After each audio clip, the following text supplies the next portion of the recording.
Le chemin de la haine s'est faufilé jusqu'à une bande de rigolos armés de leurs convictions, de quelques feuilles, d'un simple stylo. C'est temps déjà qu'ils ont tiré le portrait d'un vieux monsieur porteur d'espoir et d'un message de paix, incompris par une faction de fanatiques, prêts à tout pour imposer leurs idées préhistoriques. Taper des barres et prendre du recul fait pas partie de leur loi. Et la vengeance est un plat qui se mange froid. Ces idéaux qui poussent un être humain vers l'impossible, à devenir un assassin prêt à commettre l'indicible. Au nom de qui, au nom de quoi? Certainement pas au nom de celui qui s'appelle Allah.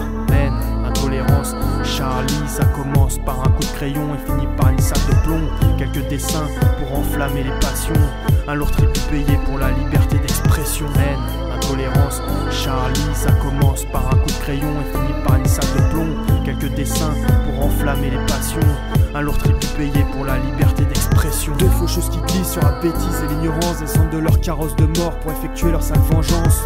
Première rencontre, premier deuil familial, fleurit le marbre quand les trous du cul font des trous de balles. Déterminés et sans se retourner, les marches ont avalé avec de grandes enjambées leurs instruments de mort, chargés et accordés. Virtuoses de formation, ils savent comment les faire chanter.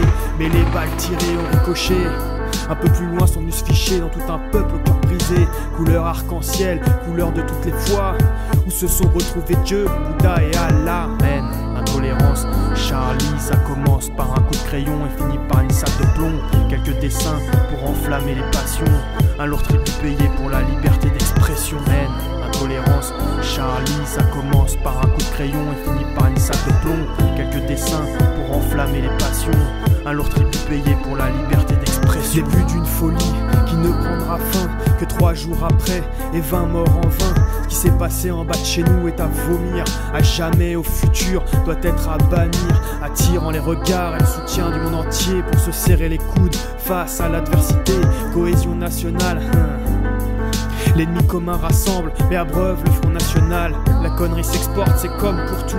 Le marché se mondialise et en a pour tous les goûts. Les religions ne sont pas les seuls touchés, les athées aussi ont leur lot de détraqués.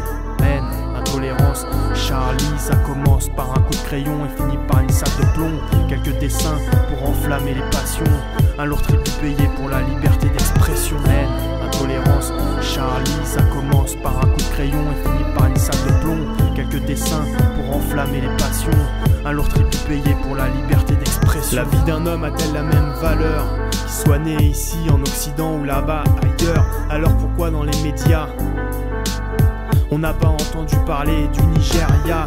Pourtant eux aussi frappés de plein fouet à quelques pas de là par les balles de AK.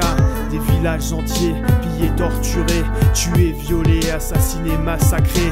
Pour eux, pas de discours de chef d'état, de mobilisation, de déclaration d'amour. Seul dans la mer, comme toujours.